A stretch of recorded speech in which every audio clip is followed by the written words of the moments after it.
Bom dia, boa tarde ou boa noite para você que está assistindo, não importa o horário, mais um episódio do podcast Relacionando. O podcast que você sabe vai falar focado em gente, focado em quem faz a roda girar, focado em quem faz acontecer. Porque a gente sabe que por trás de todo negócio, produto, marca, tem pessoas.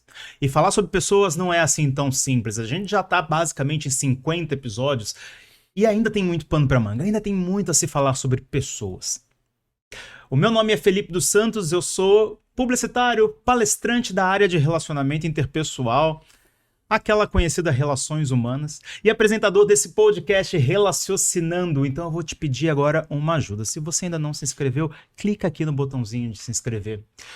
Assim você consegue acompanhar um pouquinho mais os próximos episódios que a gente vai trazer, as pessoas que a gente traz aqui para trocar, compartilhar com você. E compartilha também os episódios, seja com seus pais, com seus colegas, seus pares, seu chefe, quem você achar que gosta muito do assunto comportamento, gestão de pessoas, comunicação interna, diversidade e inclusão e desenvolvimento de pessoas, que é o assunto hoje que eu vou ter o prazer de discutir com Marcelo Pirani, que está aqui comigo hoje. Tudo bom? Uma alegria estar aqui, viu, Felipe? Obrigado pelo convite, né? Vamos conversar um pouquinho sobre esse negocinho que anda sobre duas patinhas, que pensa, né? Que se comporta, que tem capacidades. Estou à sua disposição. Eu que agradeço você estar aqui. A gente sabe que a agenda da gente não é tão fácil. Você me contou nos bastidores que estava lá em Taubaté, olhou, falou, beleza, agora eu entro no carro, vou dirigir até São Paulo, vou sentar com o Felipe, vou conversar, e acho que ainda tem muita coisa para acontecer hoje, né? É isso, né? Acho que eu digo sempre que quando você quer entregar alguma coisa para alguém, entrega para quem não tem tempo. Sim. Né? Para quem está cheio de atividades. Porque ou você encontra o tempo ou você encontra uma desculpa. Exatamente. Então é melhor encontrar o tempo para fazer, né? E eu quero começar fazendo uma pergunta que é quase filosófica. Muita gente por aí acha que não nasceu com o dom de alguma coisa. Muita gente acha que fulano ele faz aquilo acontecer porque ele tem talento naquilo. Provavelmente muita gente acha que do jeito que nasceu é o jeito que vai morrer. E a gente sabe que pessoas podem ser desenvolvidas, pessoas podem aprender novas competências, por mais que elas não acreditem nisso, né? Como é que você olha para essa questão do desenvolvimento de talentos? Eu acredito que a gente venha, né, com algumas habilidades, com competências e com facilidades, vem no pacotinho genético. Né? E aí o desenvolvimento disso está na vontade, está no desejo, está no ambiente, está na prospecção, está na inspiração, está na motivação. Enfim, eu posso ter facilidade para me comunicar, ter, né, vindo com esta facilidade, mas se eu não quiser desenvolver, não vai adiantar nada, né? Muito possivelmente aquilo vai ficar parado e eu vou utilizar outras habilidades. Tem gente que tem maestria com números, né, com ciências exatas. Eu, por exemplo, me dou super mal com a tabela Excel, né? Somos dois. Mas eu falo assim, bom, tá bom, deixa eu olhar para outras coisas, para pontos que eu acredito que em mim são mais fortes. Então, eu acho que a gente tem algumas habilidades, né? A gente vem com algumas delas, a gente, obviamente, desenvolve outras, né? Na primeira infância, na segunda infância, mas eu acho que nunca é o pacote completo, né? A gente sempre tem alguma coisa, você falou agora há pouco, né, dos episódios, tem muita coisa para falar de gente, a gente tem que falar todo dia, né? E a gente está aprendendo todo dia, está olhando para as vertentes, para os comportamentos, para como é que as pessoas atuam, né, nas suas mais diversas áreas, todos os dias. Então, acho que é um aprendizado constante. E aí a gente põe foco. Então, de repente, eu preciso ter mais foco para desenvolver alguma atividade, deixa eu prestar mais atenção a isso, desenvolver novas competências. Acho que nós somos uma eterna evolução, né? Dizia já o mestre Raul Seixas, metamorfose ambulante, né? Acho que é isso. Adoro dizer que sou uma metamorfose ambulante. Eu uso essa bastante, porque eu acredito de verdade nisso. Você pega aqueles Big Brother da vida que a pessoa fala assim, não, eu tenho a minha verdade. Eu sigo a minha verdade. Eu falo, gente, eu já mudei tanto de opinião. Eu já quebrei a cara e admiti, ok, fulano estava certo, e é aquele caminho que ele tá seguindo, que eu também vou seguir a partir de agora, e aí eu vou trazer outro pensador, Cortella, que diz que a gente só vai estar perfeito quando a gente estiver debaixo da terra, né? Porque até lá a gente está imperfeito e em constante evolução. né? Então, se você acha que a sua verdade ela é plena, ela é firme, sólida, revê isso, porque talvez você não esteja enxergando um pouquinho mais macro, um pouquinho mais fora da curva.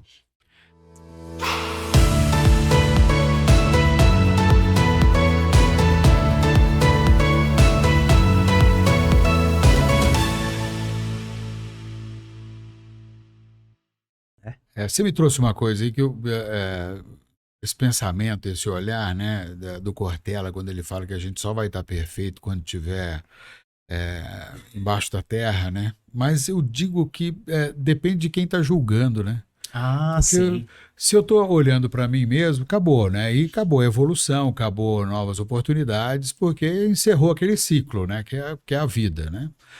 Agora, por exemplo, esses dias a gente estava vendo, você estava falando de Taubaté, né? Taubaté, Tremembé, é a terra do Monteiro Lobato, né? Taubaté é até considerada a capital da literatura infantil em função disso. Mas você vê o quanto vem sendo julgada a obra do Monteiro Lobato nos últimos tempos. É Claro, ele verdade. escreveu isso na década de 40, na década de 30, 50, né? Até Maurício de Souza tá passando por isso. Então a gente acha que essa perfeição mesmo debaixo da terra, aos olhares, né, e as novidades e as revoluções passam a não ser mais as verdades absolutas, né? E até para a gente, o que a gente está questionando, como é que a gente está pensando. Eu digo que, Felipe, tem uma coisa importante, a gente deve buscar ter a curiosidade pelo mundo do outro, porque o mundo do outro é o mundo do outro, é diferente do meu. Né? A convicção, o olhar, o pensamento, a maneira de resolver as coisas é a do outro, não é a minha. Eu posso até concordar, se eu não concordar, eu devo respeitar, né? E nós estamos passando por um período muito complicado disso, né? Sim. Então, essa perfeição, primeiro, é admitir que a gente não vai chegar mesmo. Segundo, a perfeição está no contínuo aprendizado e na contínua evolução, né? E o terceiro, lembra que a história vai te julgar também. Né? Então, acho que basicamente é a gente olhar para aquilo que a gente faz mesmo e ver qual que é o legado. E o legado não é morte, hein? O Não, legado é quando fecha a porta. Né? exatamente. Sai da sala, fecha a porta. Exatamente. E assim, eu gravei um vídeo recentemente, desses 50, 51 episódios que a gente já gravou até agora, um deles teve uma vez que o convidado não veio. E aí ele me avisou, ele falou, não vai dar mesmo, vamos remarcar. Eu falei, então, não é simples assim, mas eu já estou no estúdio. Eu olhei e falei, o que eu vou fazer? Eu sentei na mesa e falei, eu vou gravar. Eu vou gravar sem convidado mesmo, eu vou gravar. E eu tô falando isso porque naquele vídeo eu falei para as pessoas o seguinte, é nessas horas que você descobre se você é criativo, né? Se você sabe sair de uma situação com criatividade, né? Se você sabe trabalhar com o inusitado. E eu sou... Meu ofício é design gráfico. Eu sou publicitário, meu ofício é design gráfico e, obviamente, as pessoas falam, e eu que mais escuto, você que é da criatividade, pensa aí em alguma coisa. Só que, cara, é impressionante, né? As pessoas não param para pensar que elas também são criativas, talvez elas não sejam criativas para fazer um anúncio, para fazer uma peça de comunicação, mas na hora que elas vão pro fogão, que elas vão mudar uma receita que elas viram, porque elas acham que assim vai ficar mais legal. Elas estão sendo criativas, né? Na hora que elas estão falando assim, não, eu vou para um lugar diferente nessas férias porque eu quero ver um negócio diferente, e ela viaja para um lugar que quase ninguém vai, ela está sendo criativa nessa hora, né? Então por que achar que realmente você não pode ser desenvolvido a seguir outros caminhos, a trilhar outros caminhos? Mas vamos segurar esse pensamento porque eu quero falar para as pessoas quem é Marcelo Pirani. E para isso, normalmente a gente traz a rede social do convidado na tela, e eu quero ver como é que você próprio se define lá. Então nós temos aqui Marcelo Pirani, que é palestrante, consultor, CEO, especialista em desenvolvimento de pessoas e times, diretor de gestão na ABRH Brasil, que é a Associação Brasileira de Recursos Humanos, e diretor do CONAR, que é o maior evento? É o segundo maior evento do mundo, né? O segundo maior evento do mundo. Do mundo, isso. Caramba. Em termos O primeiro é fora do Brasil. O primeiro é o Charme, né? Que é um encontro de recursos humanos que acontece nos Estados Unidos, né? Que é muito grande também, que é gigante. Aliás, os eventos norte-americanos normalmente são gigantes, né? Mas o nosso de recursos humanos é considerado o segundo maior do mundo em termos de visitação. Sim. E não confunda com o CONAR, órgão que valida a publicidade no Brasil, porque não é a mesma coisa.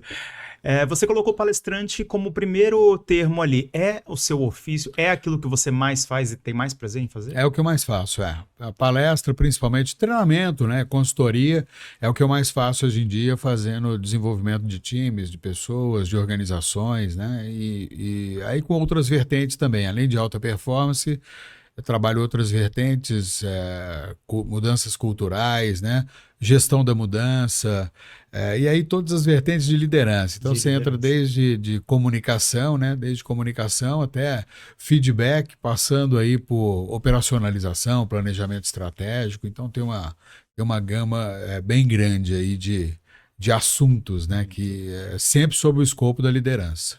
E você, desde o início, tá em cima de um palco? Ou isso foi agora que você chegou aí? Agora que eu tô falando, né? Como é que foi a sua trajetória para chegar aí?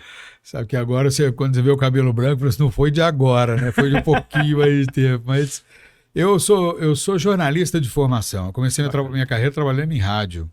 Então eu trabalhava em rádio, era locutor de rádio, fiquei durante um tempo. Depois fui fazer produção artística, né, musical. E teatral.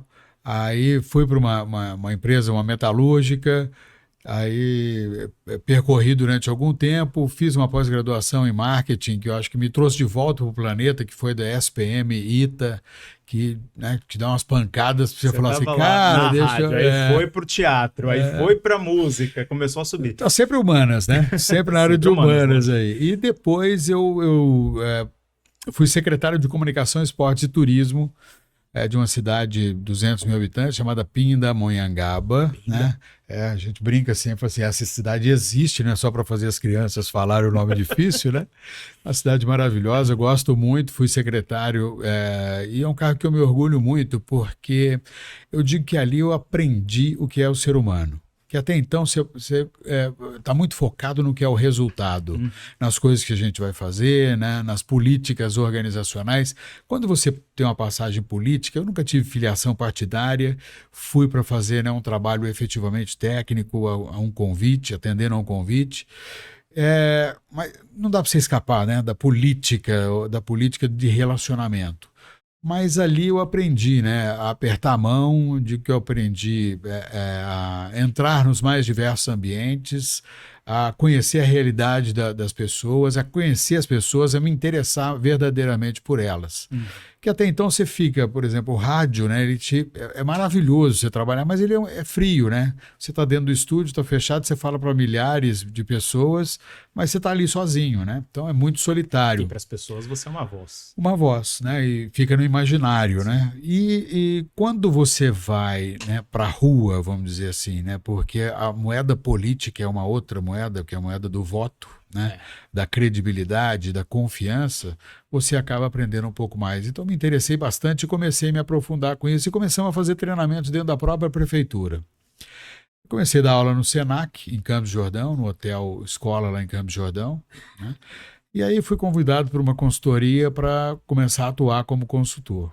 Então fazia aos finais de semana, eram assim, os 6 últimos meses praticamente de mandato, né, de prefeitura, dava aula no Senac. Quando eu saí da prefeitura, fui para a consultoria e comecei a trabalhar com desenvolvimento, né? Aí levando tudo aquilo que eu havia aprendido ao longo dos anos, né? Então, e nada melhor do que levar para esse universo que você está abordando hoje, que é a de liderança, toda essa vivência se colocando no lugar dessas pessoas, estando no lugar dessas pessoas, né? Porque não é só se colocar, é estar lá, né? É mostrar que vocês estão numa horizontalidade, e aí você acaba trazendo isso hoje. Mas você sempre teve os holofotes, então, meio que virados um pouquinho para você, né? Um jornalismo aqui, um teatro aqui, uma música ali, né? Um cargo um pouco mais, né? De vivência mesmo. Muito bacana. Queria falar com você um pouco sobre exatamente sobre esses eventos. O CONAR, então, hoje ele é o segundo maior evento de recursos humanos do mundo. Ele já está com quantos anos? Ele vai para a 50ª edição agora. 50ª edição. Acontece. E eu queria entender o papel dele hoje nesse mercado. Hoje, uma pessoa de recursos humanos, ela olha para um Conar, ela olha para os outros eventos que estão ali, ela olha como uma oportunidade, ou ela só olha como um evento mesmo, uma coisa que talvez esse ano ela vá, talvez não, ou ela olha isso como, cara, no meu ano, isso é um momento em que eu vou estar, eu vou aprender, eu vou conhecer. Como é que tá o papel hoje desse evento? Olha, Felipe, eu entendo sempre que aí é uma agenda bem pessoal de se cumprir. Então, por exemplo, tem gente que vai ao Conar para networking, né? E acaba trabalhando bastante na feira ou passeando bastante na feira ou encontrando as pessoas, fazendo network. Nós temos arenas gratuitas também, né? Gratuitas desde que você seja visitante Sim. da feira.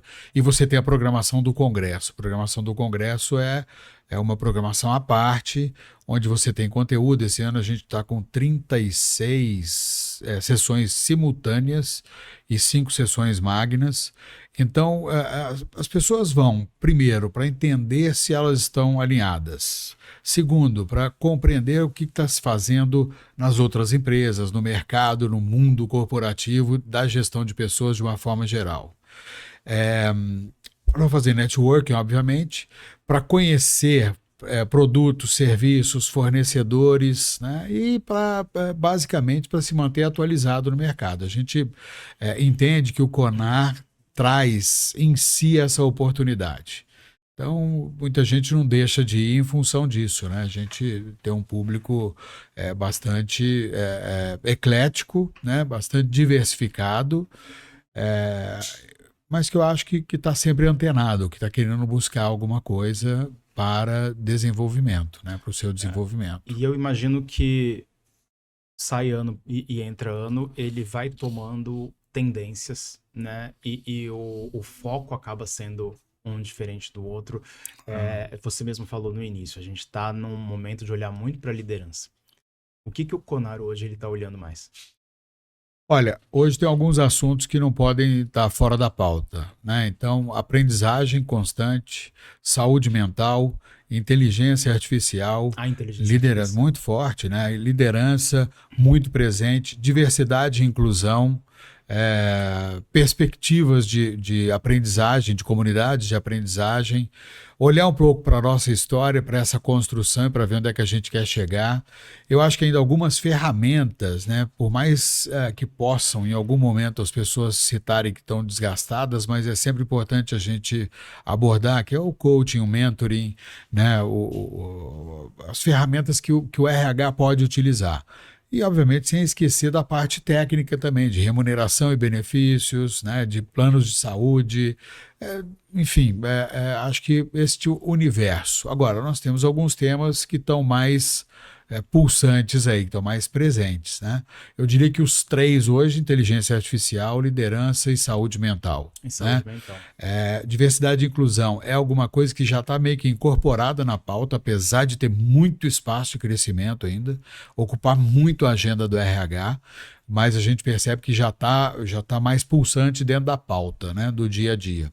E o RH fica muito preocupado com essas questões mesmo do desenvolver novos líderes, né, de procurar aí outras alternativas.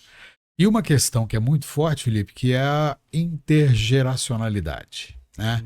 As diferentes gerações trabalhando juntas. Isso tem sido 5, né? 5 gerações. Isso tem sido um desafio, né? É um desafio porque cada um quer a sua maneira, olha para a sua maneira de fazer e acha que é a melhor a ser feita. Enfim, eu tenho uma opinião um pouco diferente desta, né? Porque eu acho que as gerações têm que trabalhar juntas mesmo, né? E tem que aprender uma com a outra, ter a oportunidade de estar aberto a aprender. Enfim, e acho que o Conar dá essa oportunidade porque acaba abarcando todos esses temas aí que são, não diria angústia, mas anseio do RH, né? E você falou da diversidade, ela já está meio que inserida em algumas... Eu vi esses dias uma matéria que fala que a Microsoft demitiu uma série de pessoas que eram de departamentos de diversidade e inclusão, porque ela meio que entendeu, e aí acho que foi como eu interpretei, que a gente já não precisa mais fazer um trabalho intenso de diversidade e inclusão, porque isso, de certa forma, já está acontecendo, então não precisa mais de um departamento para isso, né? Isso que gerou muita polêmica, né? Isso trouxe certos olhares de gente que falou, cara, vocês acham que isso aí é o quê? 5 anos e tá tudo resolvido, né? Não, a gente precisa de muito mais para que realmente a gente consiga mudar a percepção de realidade que a gente, né, instaurou durante muito tempo, né? Então eu também acho que precisa de mais tempo.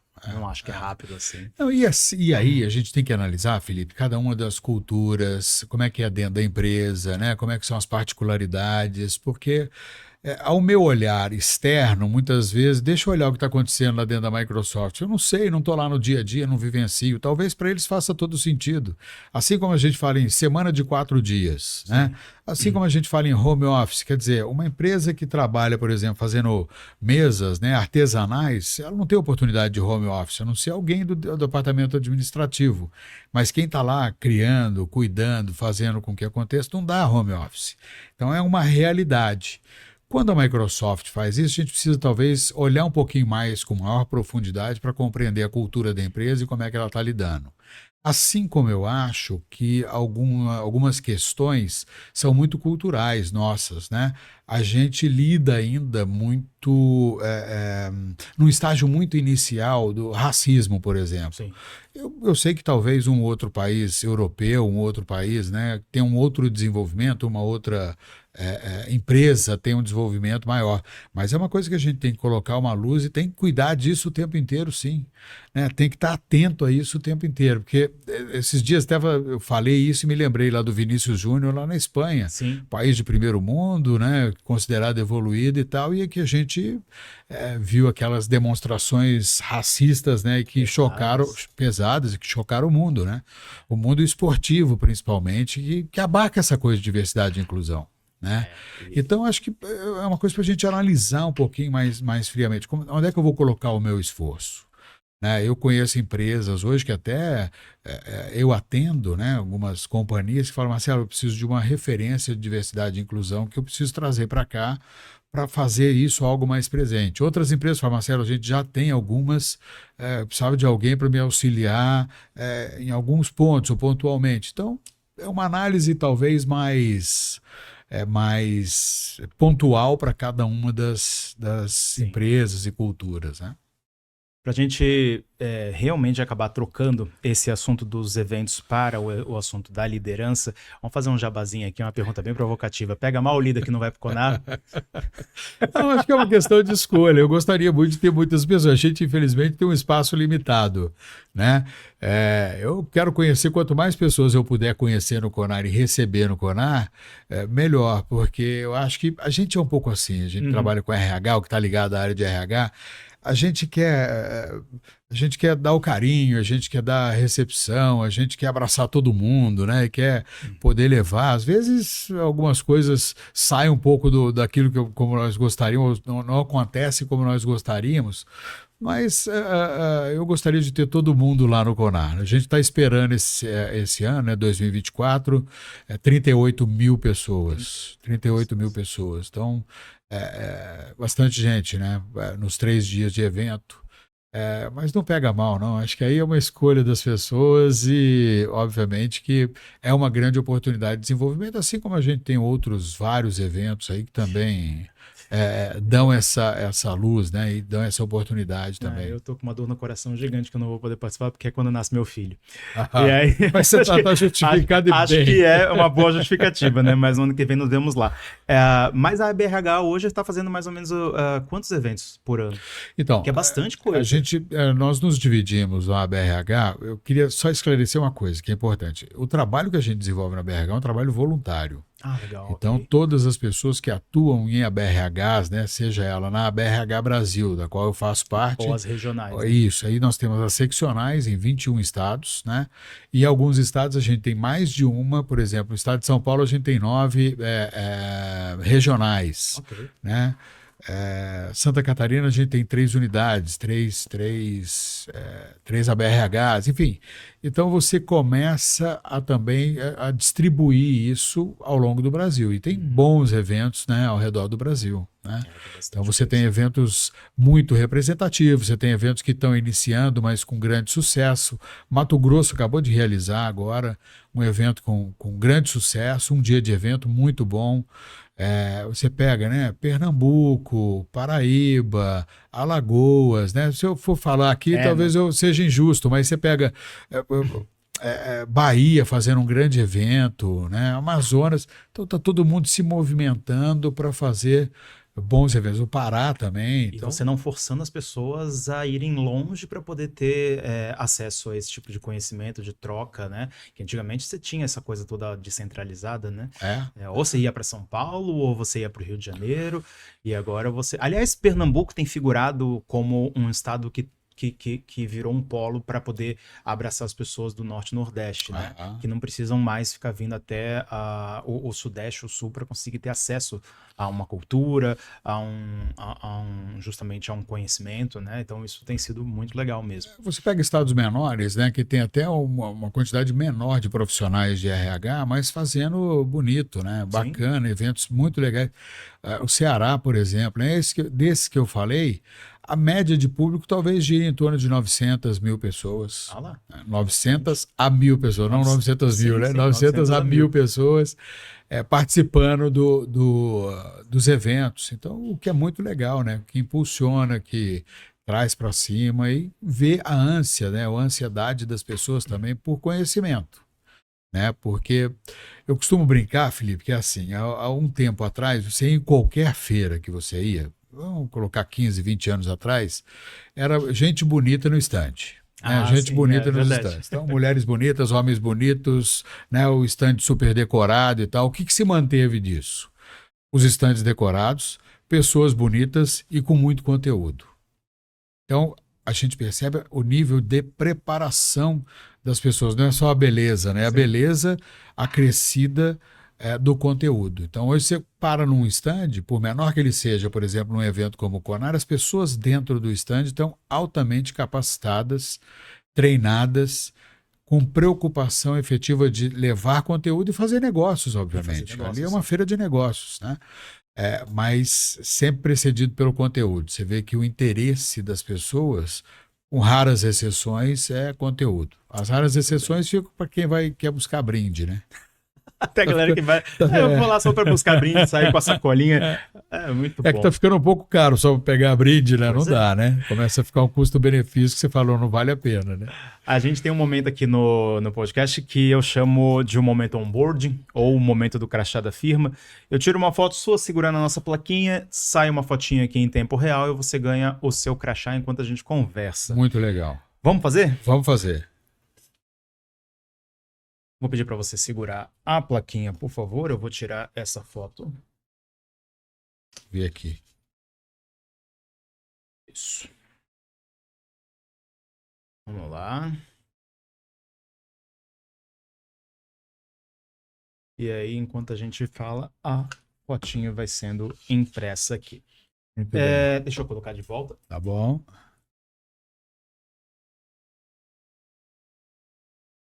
A gente estava falando basicamente sobre liderança e eu vou fazer uma pergunta que é uma pergunta talvez até óbvia, de forma até retórica, mas só para a gente abrir esse assunto. O papel do líder no desenvolvimento do seu próprio time, né? Hoje, o líder, ele olha, acho que a pessoa que olha e fala assim, até por conta disso existe aquele conceito da carreira em Y, né? Hoje a pessoa pode olhar e falar assim, cara, eu não quero ter um caminho no qual eu vou desenvolver outras pessoas, contar com outras pessoas, eu vou virar especialista, eu vou continuar meu caminho sozinho ali. Mas se a pessoa escolhe o caminho da liderança, ela tem que entender que a partir de agora o trabalho dela ficou muito mais humano do que era no passado, né? Como é que tá hoje a percepção das pessoas? Elas estão chegando com essa consciência ou muitos ainda estão derrapando nisso? Sabe o que eu ouço muito, Felipe? As pessoas dizem, eu tenho preguiça de cuidar de pessoas. Eu tenho ouvido muito isso, De líderes? infelizmente. De pessoas de uma maneira Pessoas de geral. maneira geral, ok. Assim, o olhar para esse desenvolvimento de carreira, quando você está falando de gestão, ela obviamente obrigatoriamente inclui as pessoas. Sim. Obrigatoriamente. Quando eu estou falando da carreira de especialista, também. Só que você não faz a gestão sobre as pessoas, você faz a gestão de processos, gestão mais técnica. Quando você fala de gestão, as pessoas têm que estar na sua equação. E Sim. muitas vezes na ponta, né? E eu digo que liderança é sempre exercer a capacidade de permitir as pessoas prosperar, para que as pessoas possam ir adiante sobre a minha condução, sobre o meu olhar, sobre o meu estilo, sobre o meu jeito, mas permitir que as pessoas que estão à sua volta possam prosperar. As pessoas querem prosperar. As pessoas querem ir adiante. As pessoas querem atingir objetivos e olhar para eles com o olhar individual, do indivíduo. E eu, como líder, preciso permitir isso, facilitar isso. E aí a gente precisa tomar um cuidado. Quando eu, como líder, não ouço a minha equipe, eu tenho uma grande probabilidade de errar. Não incluo a minha equipe ou trago, né, única e exclusivamente os desejos próprios. Eu tenho uma grande probabilidade de falhar com a minha liderança. Só que se eu só ouvir a minha equipe, com certeza a minha liderança vai falhar. Então, a liderança é buscar esse equilíbrio onde eu tenho que ouvir as pessoas genuinamente, dizendo a elas sim ou não, né? A gente tem muita dificuldade de falar não ainda, sim ou não, para que elas possam vislumbrar um horizonte, para que elas possam vislumbrar a prosperidade dentro do lugar onde elas estão. O que eu acho hoje, por exemplo, olhando para o mercado, é que as pessoas dão pouca visibilidade a isso para os times de uma forma geral. O que faz com que as pessoas desanimem e falem assim, meu papel aqui não é importante, deixa eu procurar outro. E o cara troca o emprego por causa de R$10. Então ele vai para outro lugar. Ele não vai para outro lugar única e exclusivamente pelos R$10. R$10, eu estou falando 10 aqui, mas pode ser qualquer valor. R$10 é o quinto ou sexto motivo pelos quais as pessoas deixam a empresa. Sim. Então, elas vão deixar porque elas não se sentiram pertencentes àquilo, porque não disseram para ela qual era a importância do trabalho, porque não deram perspectiva de crescimento, porque não deram treinamento, né? Porque não fizeram com que ela fosse parte daquilo, porque não deram feedback de melhoria ou feedback de reforço positivo. E aí aparece o salário. Então, as pessoas deixam fundamentalmente os seus líderes ou o ambiente na qual elas estão inseridas, porque elas não enxergaram e não viram a sua importância ali. A gente tem uma pesquisa de 2023, se eu não me engano, da GPTW ou da Gallup, agora eu não lembro qual instituição, falando que era basicamente isso. A maioria das pessoas que deixam seu ambiente de trabalho deixa por conta dos pares ou por conta do líder. Ou é relacionamento interpessoal ou problemas com a liderança. Né? Eu acho que algumas universidades americanas fazem essa pesquisa e esse é um dado que vem se mantendo ao longo dos últimos 20, 30 anos, né? Onde as pessoas começam, principalmente quando a gente começou a prestar muita atenção à liderança e essa importância, com alguns marcos aí na história, alguns livros, né, algumas referências, e as pessoas começaram a prestar atenção nisso. Quando elas começaram a prestar atenção, elas perceberam que o líder é o cara que expulsa a pessoa da empresa. Né?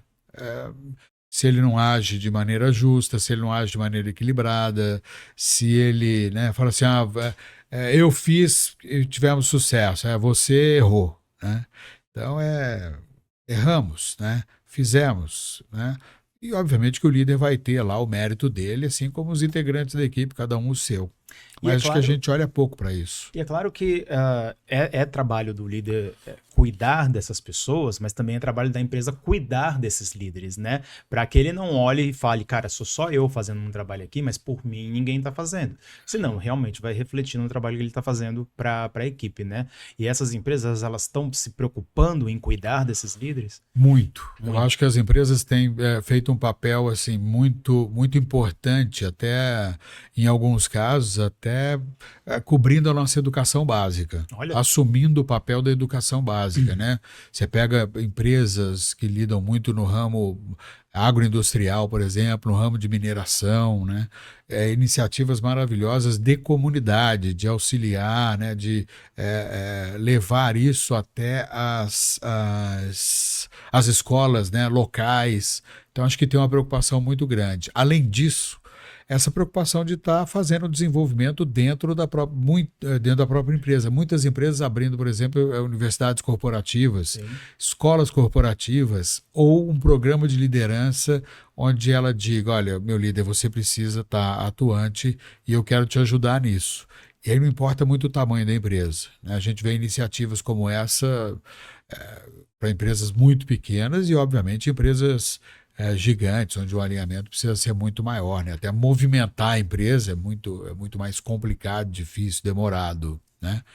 Mas eu acho que você vê os RHs muito preocupados, levando essa preocupação, né, para o board da empresa, e eu acho que as empresas têm feito um trabalho brilhante, suprimindo aí, né, alguns casos, né, até as escolas, vamos dizer, normais, né, as escolas onde tem a formação normal aí. É que não adianta nada você. Só porque você falar, só porque a gente tá te pagando mais, você tem um salário muito maior agora, sua obrigação é cuidar dessa galera aí, ó. E não fazer nada a respeito dessa pessoa, né? E aproveitando que a gente tá falando de cuidar dessa galera aí, vamos puxar aquele papo que a gente tava tendo lá, que eu quero desenvolver ele.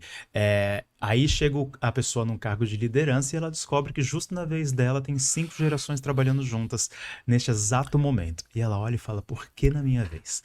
Né? Conta pra mim o que você tá vendo nesse momento desse conflito geracional. Então, eu tenho uma maneira diferente de pensar. Eu falei assim, justamente na minha vez, que legal na minha vez. Que legal na minha vez. Sabe por quê? Esse ainda não ouvi, tá? O que legal na minha vez, porque olha a oportunidade que a gente tem de poder abrir conversa, de ter curiosidade pelo mundo do outro, de sentar 5 gerações e ouvir as histórias. A questão maior é que a gente tem vivido também, isso não é uma coisa local, né? Brasil é uma coisa talvez do planeta, essa polarização que acaba fazendo com que as pessoas queiram lacrar umas às outras ao invés de contribuir. Sim. Felipe, você pode pensar diferente daquilo que eu penso, é só pensar diferente daquilo que eu penso. Eu posso estar próximo de você desde que o que nos una sejam os nossos valores. Se eles forem ofendidos, muito possivelmente você vai querer se afastar de mim e eu também, né? Porque aí nós entramos naquilo que é o critério de desempate, que são os valores. Agora, o que a gente está querendo muito hoje em dia, eu sei que pode parecer, né, até repetitivo, isso que a gente ouve muito, mas é convencer o outro da minha opinião. E eu não preciso convencer ninguém a nada, a não ser nas questões legais, obviamente, e de valores, né? E aí, eu falo que a gente tem muitos temas polêmicos hoje em dia, vários, né? Eu não quero citar nenhum deles quando aqui. A gente fala em polarização, não é uma coisa só, né? São polarizações em áreas tão diversas, né? Diversas. E aí você fala, cara, tá bom, eu respeito a sua opinião, entendo, né? Mas discordo. É um direito que eu tenho. E vai cada um pro seu lado, a vida de nenhum dos dois mudou. Porque a gente ouvia isso com meu pai. Meu pai falava muito isso, né? Falava assim, religião, futebol... política, a gente não discute, né? Eu falava, pai, mas toda vez que eu discuto política, né, eu aprendo um pouco. Ele falou assim, é verdade, depende de como é que você entra, para ver como é que você quer sair. Porque se você entrar com o olho ou com o olhar de convencer o outro, não tem aprendizagem. Um olhar fanático. Não tem aprendizagem, né? Agora, se eu entro com... Deixa eu entender um pouquinho por que você pensa assim, como é que você pensa assim. E muito possivelmente, Felipe, eu não vou convencer o outro. Pelo contrário, eu vou gerar no outro alguma coisa que talvez o outro não goste, que eu não goste também, e aí acabam se separando. Então você pega, quantas famílias, né, não tiveram problemas por questões políticas, né? Agora, porque um é esquerda, outro é direita, e aí um elimina o outro dentro da mesma família. Vou sair do grupo, não quero mais falar com você, porque não sei quem. Aí começa a usar palavrões, palavras pejorativas, você fala, não sei o que adianta. E, de verdade, nós temos péssimos exemplos. Né? Os nossos líderes políticos... e aí estou falando de uma maneira geral, né? No âmbito municipal, estadual, federal, não são bons exemplos de gente que debate para aprender, debate para convencer, né? Troca de ofensas, é a pior escola que a gente tem hoje, né? Concordo. Então, a escola adequada é, tá bom, deixa eu entender aqui, não quer dizer que eu também não vá me emocionar, não quer dizer também que eu vá me brigar com alguém, não quer dizer que eu vá discutir, mas quer dizer que talvez eu precise repensar determinadas coisas aí, para a gente poder caminhar juntos, né, nessa alternativa aí. Acho que é isso. E o líder, cabe ao líder dar o primeiro passo atrás. Ele vem de uma geração que provavelmente foi criada com crenças, valores e princípios muito diferentes dessa geração que está chegando agora. Então existe talvez, por exemplo, pessoas com menos idade do que eu estou com 40 hoje, talvez uma pessoa com 30 esteja nesse meio do caminho e ela consiga botar um pezinho em cada. Mas quem está com 40 para cima vai pegar essa galera que está chegando com 22, 23, é um abismo muito grande, né? Pensando dessa forma, até porque precisa-se desse pessoal que está chegando com novas ideias, com um olhar fresco do mundo, né? Tentando entender o porquê que eles estão ali e não apenas estando lá. A estratégia para você conseguir conectar essas pessoas, qual que é? Olha, eu digo que é ouvir, que é conversar, que é criar momentos em que a gente possa compreender o ponto de vista do outro. Eu tenho uma amiga que tem uma filha, e ela é CEO de uma empresa, ela falou assim para mim esses dias, Marcelo, eu tive que pedir para minha filha ir para a escola com o taxista que é de confiança lá de casa. Uhum. Ele levou ela e trouxe ela da escola, porque eu realmente estava com uma viagem e não podia fazer isso. E a gente confia nele, ele levou. E aí ela voltou para casa, eu fui perguntar para ela, né, filha, como é que foi? Ah, mãe, foi tudo bem, né? Do jeitinho lá, 8 aninhos de idade, né? Ah, mãe, foi tudo bem e tal. Ele falou alguma coisa, ele perguntou como é que era na escola, como é que eram os meus amiguinhos, a gente foi conversando, foi legal, mostrou e tal. Ele fez, não fez nada, só falamos, só conversamos. Ai, que bom, filha, foi tudo bem? Não, foi tudo bem e tal. Tem só uma coisa que me chamou a atenção, né? O que foi? Até acho que 2017, 2018 era lei em São Paulo os taxistas andarem com aquele guia de ruas impresso. Ela falou assim, mamãe, ele tem o Waze impresso no carro dele. Então você vê o modelo mental, né? Ela não conhece aquilo, né? Aquele guia de rua que se caísse no pé dava fratura exposta, né? Porque se ela achar um disquete da mãe ou do pai, ela vai falar, olha o botão de salvar. Não é? E aí você fala, então é o modelo mental, é um modelo diferente. O modelo diferente as pessoas hoje, né? Eu sou de uma geração que a gente foi criado assim, cara, a gente tem que fazer até acabar, né? Faz o que você tem que fazer e fica aí, nem que você tenha que ficar até 10 horas, 6 horas da tarde, que era o horário de sair. Se você fosse lá e batesse o ponto, ou saísse da empresa, a pessoa virava para você, o que é? Está desmotivado, né? Está indo embora no horário, né? O que aconteceu? Hoje em dia, não. Hoje em dia, 6 horas da tarde, acabou. Acabou. Esse é o horário, as pessoas até cumprem um pouquinho. Isso não quer dizer irresponsabilidade ou descompromisso. Quer dizer que as pessoas têm valorizado cada vez mais o ser humano integral. E é uma coisa que causa estranheza aos olhos de quem aprendeu que quanto mais se doasse, se é que essa pode ser a palavra, mais mérito ela tinha. Naomi Penteado teve aqui uma vez para falar sobre comunicação não violenta, mas passamos por esse tema e foi falado o seguinte, justamente sobre isso. Falou que talvez a gente esteja com ranço dessa geração nova porque eles estão mostrando pra gente um lado que a gente assumiu e não é bonito ao longo desse processo corporativo todo, mas a gente não quer admitir que a gente sucumbiu a isso, né? Então, é mais fácil não gostar da geração que está chegando do que falar, pô, não é que eles têm razão. Mais confortável, não precisa pensar muito, não precisa adequar, e vai precisar a força de trabalho hoje, né? Se você pegar aí 60, 70, eu não sei o número exato, mas a grande maioria entre 25 e 40 anos, né? Essa é a grande força de trabalho, né? A grande massa que está aí. E só aí a gente já tem, né, um monte de pensamentos diferentes, de olhares diferentes, de maneiras diferentes de fazer. Então, eu acho que, sobretudo, Felipe, é o respeito à maneira como as pessoas fazem, a maneira como elas se portam, né, se comportam, desde que, mais uma vez, não ofenda os nossos valores, as nossas crenças. Eu moro ao lado da Paulista, da Avenida Paulista. Legal. A Avenida Paulista fecha aos domingos. Sim. Então, eu rotineiramente adoro ir lá aos domingos, né? Estando em São Paulo, eu vou passear na Avenida Paulista, dar uma caminhada lá. E você vê de tudo, né? Você vê de tudo. Absolutamente Você de vê tudo. arte, você vê cultura, você vê as pessoas fantasiadas, você vê as pessoas, né, com roupas. Você fala assim, eu não usaria essa roupa, mas tá bom, ela usa, tá bom Passa dentro um do universo. super-homem vestido com uma capa e tudo. Vamos pensar 15 anos atrás, onde as pessoas tinham que cobrir as tatuagens, né? As pessoas não podiam mostrar as tatuagens porque isso podia ser um impeditivo. Em algumas empresas ainda é, né? Mas podia ser um impeditivo de contratação. Hoje você vê como as pessoas se expressam por meio das suas tatuagens mais tranquilamente, e isso não é um impeditivo. Então, em alguns casos, né? Obviamente, tudo que eu falo aqui não posso generalizar Sim, 100%, com mas em grande medida as pessoas se habituaram a isso.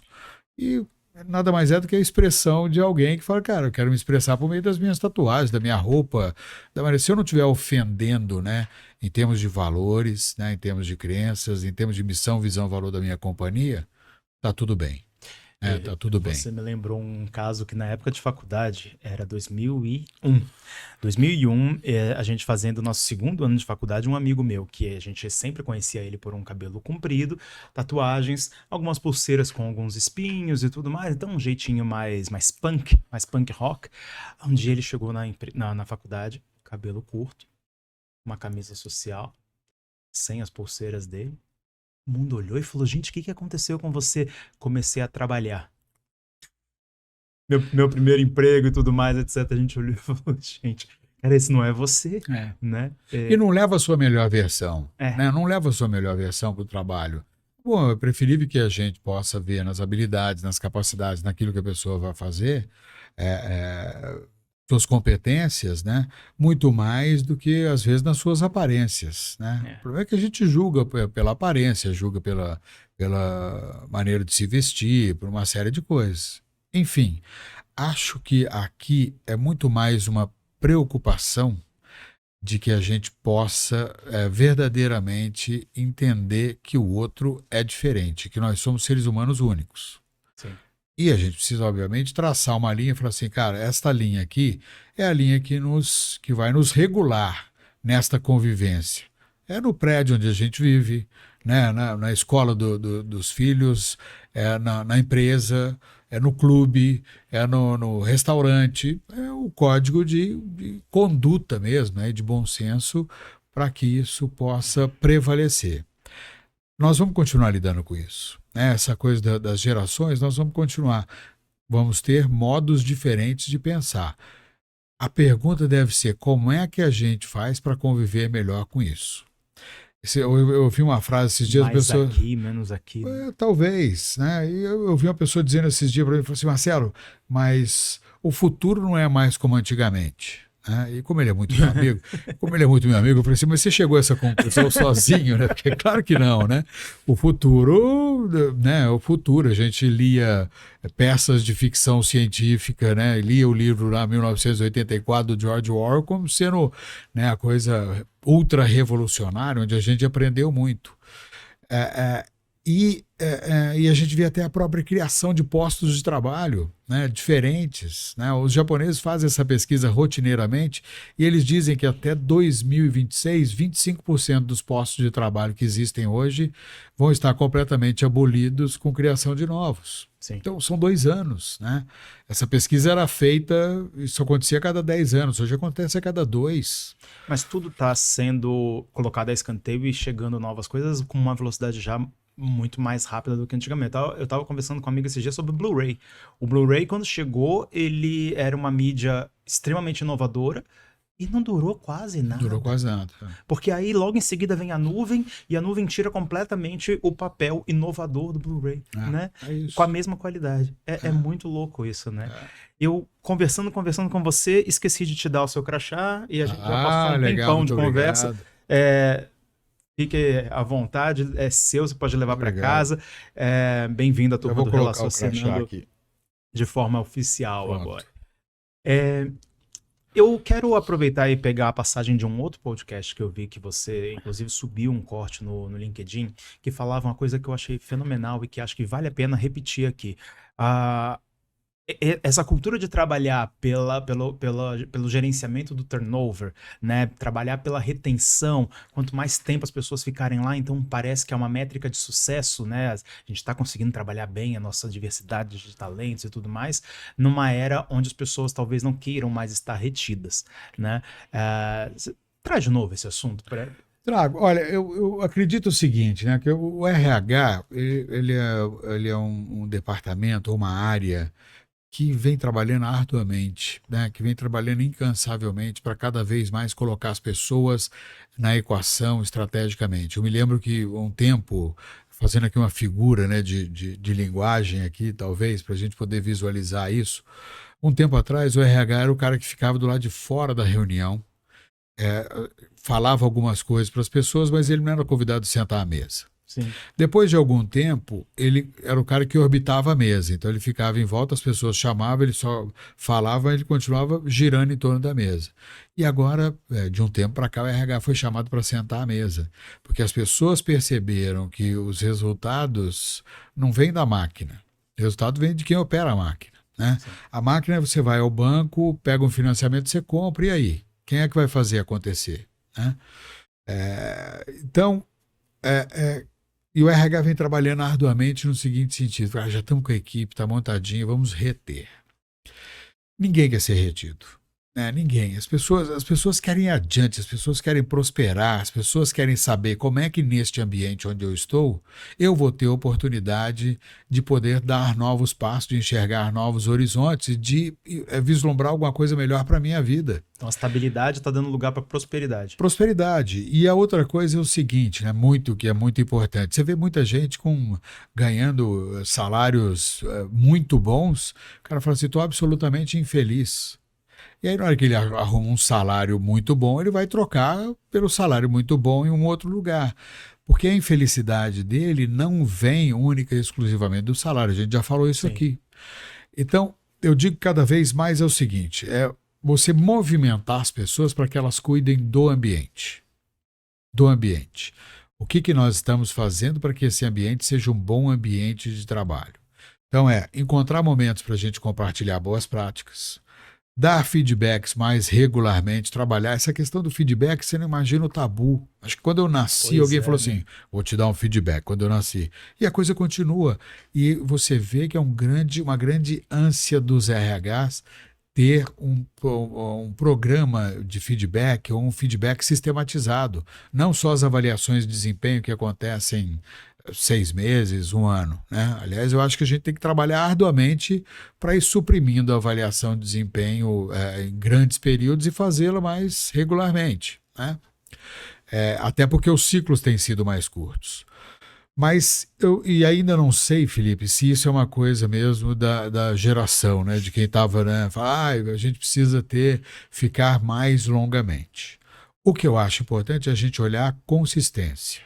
Então, por exemplo, as pessoas estão mudando de emprego. Isso os headhunters, o pessoal que trabalha com recolocação e tal, tem olhado mais atentamente. Você pega a pessoa está trabalhando ali naquela empresa. Quando ele está trabalhando ali, ele vai sair. Aí ele sai para uma outra empresa. Aí vamos dizer que ele fique um período curto, né, na outra empresa. Aí ele sai e vai para outra empresa. Você fala assim, deixa eu entender por que ele trocou. Se foi só por trocar ou se tem uma consistência nisso de prosperidade. Sim. Então, se tem uma consistência, o ciclo pode ser curto, mas eu estou vendo que ele está galgando novos patamares, está olhando para a sua carreira lá na frente. Agora, se é trocar por trocar, muitas vezes o contratante vai olhar para isso e prestando mais atenção. É verdade. Né? O próximo. Vai ser só uma passagem aqui. Não, eu quero essa ânsia da retenção, porque eu quero gente aqui dentro que possa me ajudar a fazer a empresa crescer. Mas não dá para ficar só no uma coisa ou outra. Né? Eu falo, por exemplo, o que é commodity hoje? Plano de saúde, vale transporte, cesta básica, enfim, área de descompressão, tem que ir além. E eu acho que o além está no relacionamento. Acredito fortemente que seja, vamos olhar no olho e vamos falar, né? Eu não preciso falar tudo, mas vamos falar algumas coisas que possam melhorar para o grupo. O problema muitas vezes reside nas pessoas quererem que faça para ela. E nós temos que pensar no que se faz para o grupo, para o ambiente. Não dá para pensar no meu umbigo. Deixa eu pensar no umbigo coletivo. Como é que a gente melhora para a gente aqui? Porque aí as reivindicações passam a ser mais legítimas, né? Com maior chance também de causar aderência. Eu vou te dar um exemplo simples aqui, né? Para quem está nos assistindo aqui. Eu quero te vender uma rifa. Vou te vender uma rifa desse copo aqui, porque eu preciso viajar para Nova York no final do ano. Então você compra a rifa aí. Assim, deixa eu pensar 10 vezes, ver se eu vou comprar essa rifa do Marcelo, porque, né, cara, para ele viajar para Nova York, tá louco, né? Aí eu falo para você, eu vou te vender essa rifa aqui, porque nós estamos ajudando a causa dos meninos sem lar, né? Enfim, para ajudar uma causa social. Você fala, pô, peraí, deixa eu ver aqui. Pode ter sido que eu não esteja preparado agora, mas eu vou comprar uma rifa. Porque a gente começa a pensar na coletividade e não na individualidade. Então, a sua reivindicação, ela vai ser ouvida, ela pode até ser refutada no primeiro momento, mas ela vai ser ouvida se ela for em prol do bem comum, em prol dos outros. É claro que você vai ter que negociar muitas vezes a individualidade. Olha, não tá bom, não tá legal para mim, a minha condição e tal. Mas as ideias que prosperam, as ideias que têm maior, né, adesão, são as ideias que a gente pensa no todo. E como é que você convence o líder, ou mesmo uma empresa, que você deveria desenvolver pessoas que talvez nem fiquem tanto tempo com você? Como é que você fala para ele que isso vale a pena fazer? Vamos fazer, vou pensar de duas formas aqui. A primeira delas é o seguinte. Vamos dizer que você, na sua empresa, vai fazer todas as coisas que você tem que fazer que são necessárias à sua prestação de serviço ou à entrega de produto. Então, eu preciso fazer a caneca, eu sei o custo, eu sei o número de unidades, eu sei medir isso aqui. E aí eu viro para você e falo assim, agora faz a medida para mim do custo da falta de confiança. Faz a medida agora do custo da falta de comunicação, de uma má comunicação. A gente não sabe medir o custo disso. E o custo disso, talvez, se a gente não fizer uma boa gestão, um bom gerenciamento, vai custar muito mais caro do que qualquer produto ou serviço. Sim. Quando eu falo para as pessoas do desenvolvimento dos times, das equipes, para que a gente possa criar mais essas competências ou desenvolvê-las e tal, eu fico pensando sempre no seguinte, qual que é o custo de não fazer? O menor período de tempo que seja. Então tá bom, eu contratei alguém, essa pessoa chegou, eu falei, eu vou treinar, mas daqui a pouco ela vai para o mercado. Tá bom, qual que é o custo de não treinar, de não desenvolver?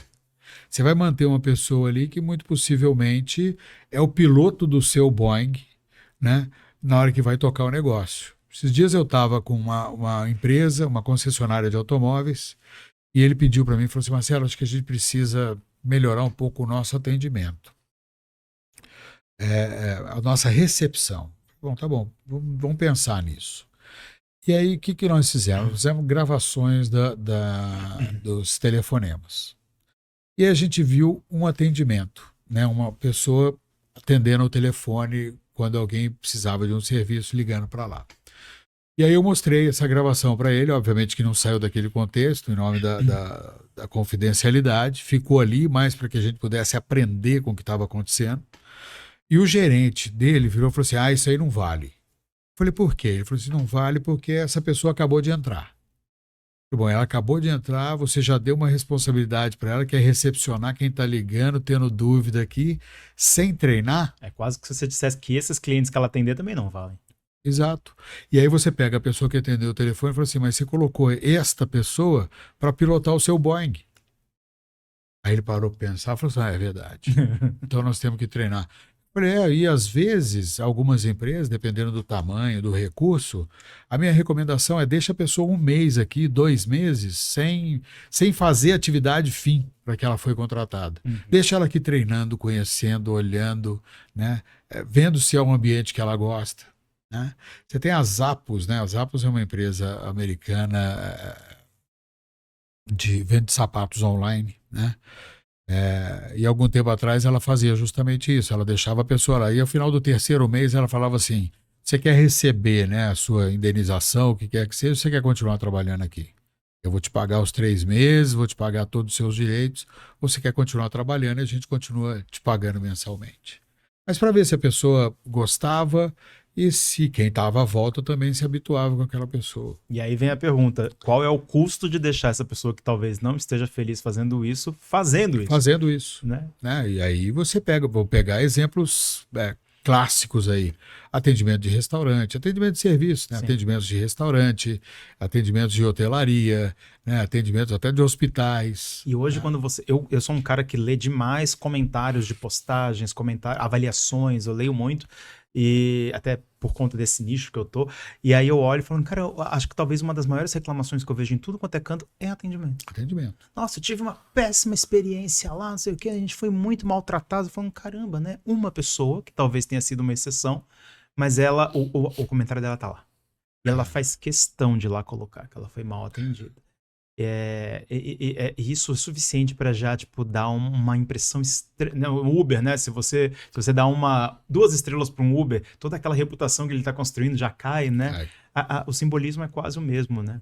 A gente está se encerrando quase aqui no nosso episódio. Eu queria aproveitar o finzinho para a gente conhecer um pouco mais da sua palestra. Acho que uma das principais que você dá é o poder de ter poder, né? Por que esse nome?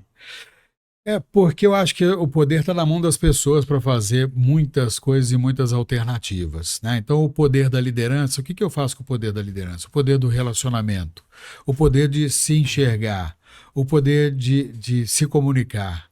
Então, a gente tem vários poderes, né, no dia a dia. Deixa eu dar ênfase para eles para que eles possam ir adiante. E eu digo que o poder, às vezes, é o de transformar, de querer transformar. Me lembro bem, eu trabalhava numa empresa e eu tive 2 chefes assim num curto período de tempo. Um deles não me permitia pensar, não me permitia decidir, não permitia fazer nada. O outro, e eu aprendi com ele, que era assim. Eu tinha que levar para ele umas cotações e ele via lá a cotação e escolhia, ele decidia e tal. Eu só transportava o papel. Tá. Né? Quando o segundo chefe trocou, eu peguei esse outro chefe, né? Eu passei a estar sob a gestão desse outro chefe. Ele virou para mim e falou assim: Marcelo, faz uma cotação para mim. Eu fiz a cotação, trouxe para ele. Ele falou assim: mas já? Eu falei: já, tá pronto, né? Já fiz. Ele falou: qual que é a sua opinião? Eu falei: não tem opinião, né? Você decide aí, já estou trazendo o preço, mas o preço não é o único fator. Vamos fazer o seguinte: vai para sua mesa, toma o tempo que você precisar lá. Tome o tempo que você precisar lá, mas traga um trabalho para mim do qual você se orgulha. Senão, não desperdice o seu tempo nem o meu. Vai lá e faz. Se tiver alguma dúvida, você pode conversar com os colegas, mas me traz isso pronto. Então, esta pergunta, né, de um cara que pode ao primeiro momento ter parecido ofensivo, foi a pergunta que mudou minha carreira, minha vida, minha maneira de me postar, né, ou me posicionar frente aos desafios. Ou você deixa na mão do outro que o outro decida por você e você não usa aqui, né? Ou você é desafiado ou desafia as pessoas para que elas também possam chegar às suas conclusões. E que fique claro que é um desafio que não é um desafio petulante, é um desafio de crescimento, de desenvolvimento. Dada, mudou minha vida. Então, a maneira como ele fez, eu era estagiário, mudou minha vida, a maneira como ele abordou. E eu falei, cara, é isso. Acho que a liderança, ela tem que trazer a oportunidade das pessoas enxergarem diferente, fazer diferente, entender, ou fazer bem feito, né? Marcelo, tem um processo que não pode mudar, que é esse, que é a exigência. Legal, ótimo, vamos fazer bem feito. Né? E de que maneira a gente pode fazer com maior eficiência, com maior eficácia, bem feito. Sim. Eu acho que, basicamente, sabe, Felipe, é o entender, é o compreender de que forma a gente ajuda as pessoas a serem desafiadas e dá liberdade a elas para que possam nos desafiar também enquanto líderes. Então, esse poder dessa abertura. Eu ouço falar muito, né, aproveitando isso aqui, eu queria trazer esse elemento que eu acho importante. Eu ouço falar muito aí, eu quero trabalhar, eu quero ser líder porque eu quero ter liberdade, né? Liberdade. E eu fico pensando sempre na liberdade. O que é liberdade? Liberdade é uma combinação de escolha com obrigação. Porque eu quero ter a liberdade de viajar. Ótimo, a sua escolha é viajar. É tudo que eu quero. Só que você tem algumas coisas que você tem que fazer. Você tem que chegar no horário no aeroporto ou na rodoviária. Verdade. Você tem que, né, a sua bagagem tem que caber ali, senão você tem que despachar a bagagem, você tem que pagar mais. Então você tem algumas regras, né, que você tem que cumprir. Ah, eu quero ter a liberdade de comer uma feijoada. Ótimo, que bom que você quer ter a liberdade. Ah, eu quero naquele restaurante. Aquele restaurante tem a hora de abrir e a hora de fechar, não dá para chegar depois. Então, a liberdade não é querer fazer o que se quer o tempo inteiro. É você escolher aquilo que você quer fazer, mas entender que muitas coisas você vai ter que, né? Você vai ter que seguir, vai ter que fazer. Então, E mesmo se você for um empreendedor, um autônomo, que fala assim, não, eu tenho muito mais liberdade porque eu tenho meu próprio negócio, ainda assim, nessa liberdade, você vai ter que tomar decisões, você vai ter que fazer escolhas, apesar de, né? Apesar disso, eu vou fazer isso aqui, mas esses e-mails todos que eu vou ficar uma semana, por exemplo, viajando sem responder, quem vai responder, né? Então, são escolhas que você pode fazer, talvez um CLT não possa, mas ainda assim em cima de obrigações. em cima de obrigações. Então, você tem obrigação, você tem que fazer. Então, que bom que a liberdade é assim. Uhum. Liberdade não é você fazer o que você quer a hora que você quer. Exatamente. Né? A não ser que você tenha todo o dinheiro do planeta, que você mande buscar e que você põe aqui. Aí você fala que não. Aqui você fala, a liberdade é você escolher e entender que algumas coisas você tem que ir, e tá bom, e conviver bem com isso. Sim. Né? Porque senão a gente volta, né, naquele ciclo de as pessoas falarem assim, tem que fazer do meu jeito, e não tem que fazer do seu jeito. A gente tem regra, a gente tem olhar de segurança, né? A liberdade, eu quero trabalhar na construção civil, ótimo. Você quer trabalhar na construção civil, você quer fazer o quê? Quero ser pedreiro, ótimo, que legal, você vai trabalhar para você, vai ser pedreiro, vai ganhar dinheiro, só que é o seguinte, na hora que você for na aula, você tem que colocar o capacete, você tem que colocar a luva, você tem que colocar o óculos, né? A bota, né? A botina. Você tem que cumprir com isso. Então, é a liberdade de escolher, liberdade de fazer, mas tem que cumprir. Né? Tem que cumprir. Eu falo que você mora no interior, por exemplo, né, onde você tem mais, por exemplo, mesmo São Paulo, né? Apesar de muita gente morar em apartamento, mas você fala assim, quero fazer um show de rock aqui em casa. Legal, você precisa combinar com os vizinhos, né? Você precisa falar para eles que você vai fazer um show de rock, ou você precisa fazer acústico para o barulho não incomodar, enfim, a liberdade é isso.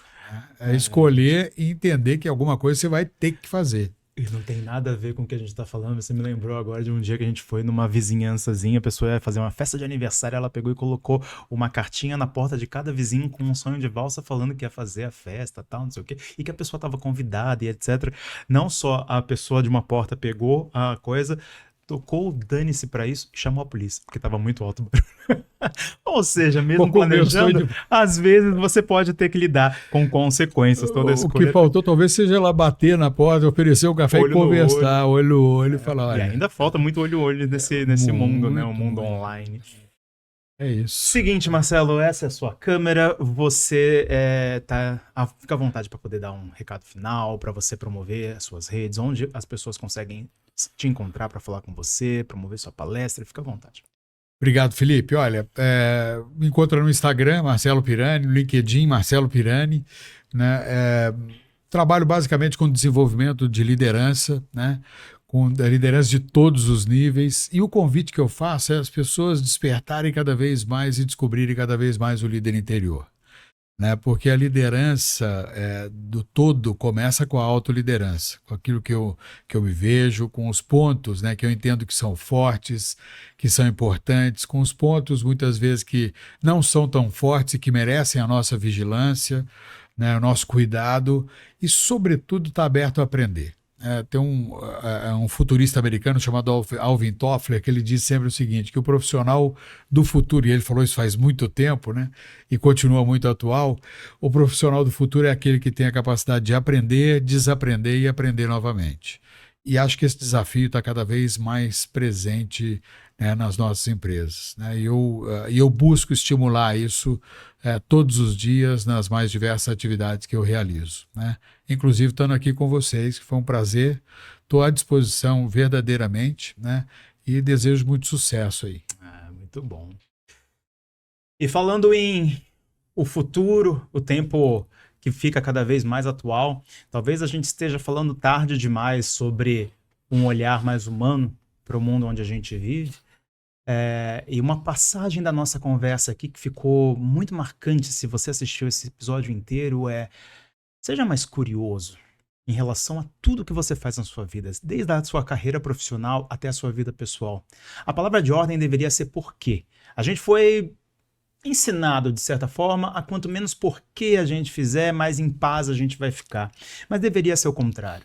A gente deveria fazer mais porquês em relação ao comportamento do outro, ao que é valioso para o outro, o que é importante para o outro. Se você é líder de uma empresa, que provavelmente passou por várias nuances aqui nesse episódio, que falou ali, talvez coisas que você se identificou, por que as coisas acontecem como acontecem? E esse porquê começa sobre você mesmo. Começa a se perguntar sobre por que você funciona da forma como funciona, a tal da palavrinha autoconhecimento, que deveria ser cada vez mais proclamada, e você vai começar a entender o porquê os outros funcionam da forma como funcionam. Seja você na sua família, seja você no seu trabalho, começa a se perguntar mais por que as coisas funcionam dessa forma. E talvez a gente entenda que tem tempo para a gente se desenvolver, tem tempo para a gente evoluir, tem tempo para a gente mudar e desviar rotas. Eu já falei aqui, mudar de rota não é fracasso, é só uma mudança de rota. E você com certeza vai usar tudo que veio de background seu antes para esse novo recomeço. E isso é valioso demais. As redes sociais do Relaciocinando são @relaciocinandopodcast no Instagram, @relaciocinando.podcast no TikTok. Ouça a gente também no Spotify, no Deezer. E se no YouTube você colocar lá Relaciocinando Podcast e ele fala para você, tem certeza que não é relacionando? Clica embaixo, fala não, o que eu quis dizer é Relaciocinando Podcast. Vamos ensinar o YouTube cada vez mais, que nós viemos para ficar, que esse projeto é cada vez mais sólido e a gente vai decolar muito. Obrigado pela sua participação, Foi um prazer te conhecer, espero que a gente ainda se esbarre muito nesse caminho. E para você que assistiu a gente, te vejo no próximo episódio. Até lá!